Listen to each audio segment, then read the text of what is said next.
You join me today down my lovely local syndicate, Milton Abbas. We've got 48 hours ahead of us, and I've arrived today after work. It's been a bit of a rush to get the rods out, but we're here. We've baited a few spots round the edge, and hopefully we're going to have a look at them throughout the session, keep an eye on them, hopefully some fish visit them and we can get a bite off them. But we decided to settle on the central area of the lake. It gives us a good scope of what's going to be going on throughout the session. It's also the area which we've seen most of the fish at. The beauty of this lake, that is, it's gin clear, shallow and weedy, so finding them isn't always a problem. Like today, we've turned up, we've already seen quite a few fish out in the middle zone, clouding up, pushing through weed beds, and it looks like a prime area to do tonight. So I've got a couple of rods out at the moment on some nice spots in between some large weed beds. For this evening, I'm going to kit back, watch the water. Hopefully something will happen throughout the night, but if not, we'll reassess tomorrow morning, hatch a new plan, but for now I'm going to kit back, have a brew and see what the tonight brings.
The night passed fairly quietly, unfortunately, but as expected. Most of the fish coming out lately have been coming out during the day, so we thought nothing was going to happen anyway. However, we have seen a few fish on the other side of the lake. It looks like there could be a bit of feeding activity going on, so I'm going to wind in the rods, get round there, and hopefully we can create a little opportunity elsewhere.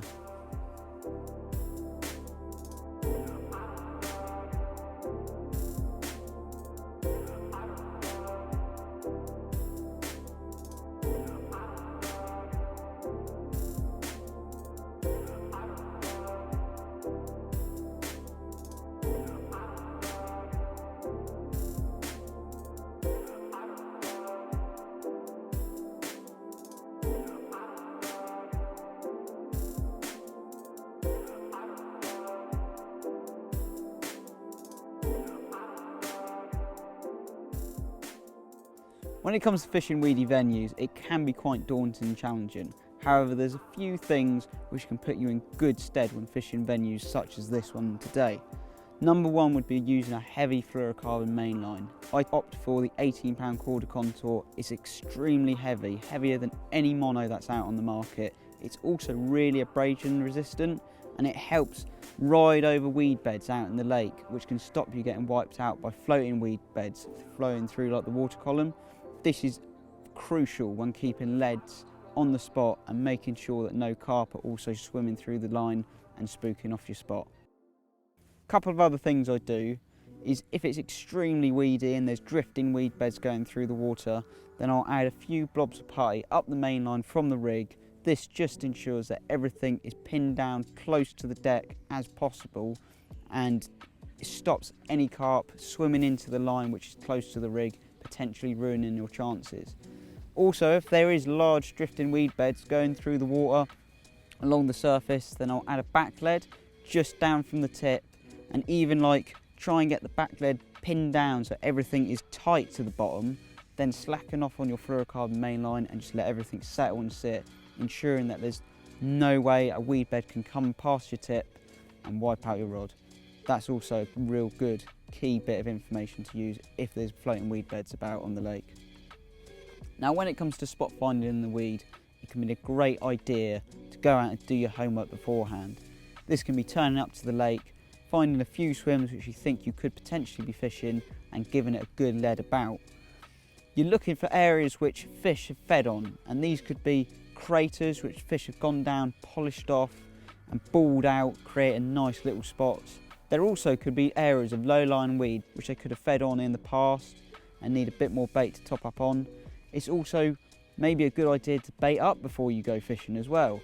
Just put a bit of bait in here and there where you think you could be fishing, just to clear off an area. But it's crucial to go out and do your homework, as you could go to the lake, start leading about, you don't know what's out there, and you could ruin your session before it's even started. So the last piece of the puzzle is rig presentation and bait application. When fishing a weedy venue, I mostly opt for a helicopter lead arrangement using the heli safe, always to drop the lead in the weedy situation you're faced with. I always use this. I think when your rig's out there and it's weedy, 99.9% of the time, there's going to be a bit of debris on the bottom, even if you think it's clear. So just that peace of mind, having that lead plumbed in the silt or in the low-lying weed which you're fishing over, always make sure you're fishing effectively on your spots. I also couple this with a standard spinner rig. I've caught really well over it the last few years, and it's always something which I'm going to go back to. I can present a wafter or a pop-up over pretty much any lake bed, and I know I'm going to have a great chance of landing the fish, and it's a great hooking potential as well. Bait is an interesting topic. If I go down and pre-bait before my session, I'll normally use a mix which involves a lot of small items of food.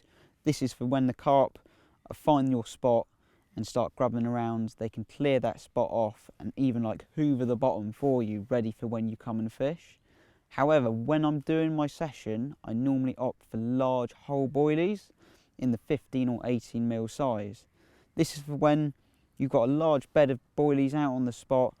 The carp don't have to come in and almost bury themselves in the silt or in the weed which you're fishing in, and potentially hinder your chances of catching, as the rig could be moved into the weed or into the silt and not presented. It's also for the movement which the carp is going in and feeding on your spot. There's more room for the carp to travel, and when the carp is travelling to different individual baits, the chances of a hookup when it moves away with your rig in its mouth is so much greater than the carp grubbing about, moving a centimetre at a time, eating individual items, and it will help you have more hookups when you're fishing and hopefully land more fish as well.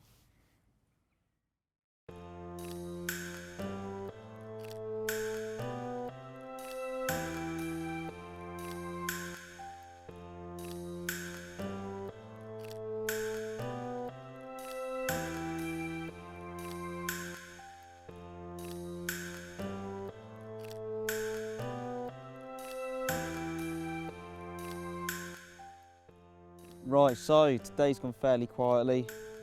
Hasn't been much feeding activity at all from the fish. We've tried a few more areas up the lake. Potentially there could have been a chance, but they sort of fizzled out fairly quickly. Yeah, we're going to get the rods out for tonight. Hopefully something will happen. The bait's been in the water for a good 24 hours now.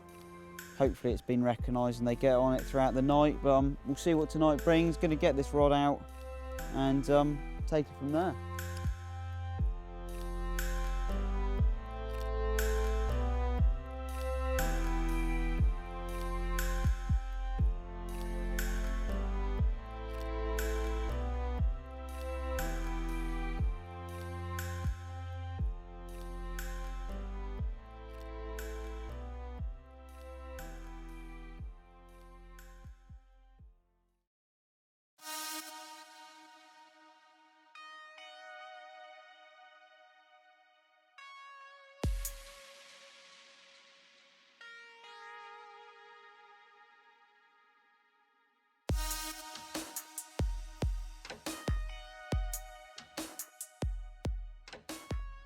Well, it was looking pretty dire, I'm not going to lie. Everything was sort of coming to the end of the session. We've been wiped out by weed beds, there's been next to no feeding activity from the fish, and it just wasn't looking good. However, I've got a big grin on my face. Out of the blue this morning, I've had a take on my right hand rod. From the off, it ripped the line off the spool, and it done me straight into a big set of pads and proper weeded me up solid. I gave Brad the rod, I ran round and got the boat and managed to come back, go back out to the spot and try to prise it from the weed. It was a bit hectic, there was a lot of turning and throwing, so we didn't get much footage of the fight unfortunately. Brad was helping me sort out the other rods on the bank which were going out so we didn't get caught up in the line.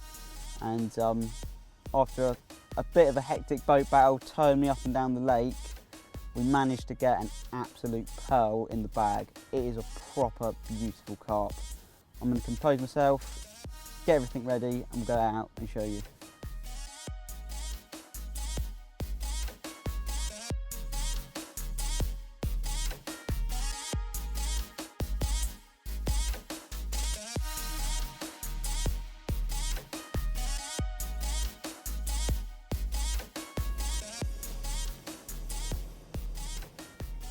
Well, here she is, one absolute pearler, just over 34 pounds.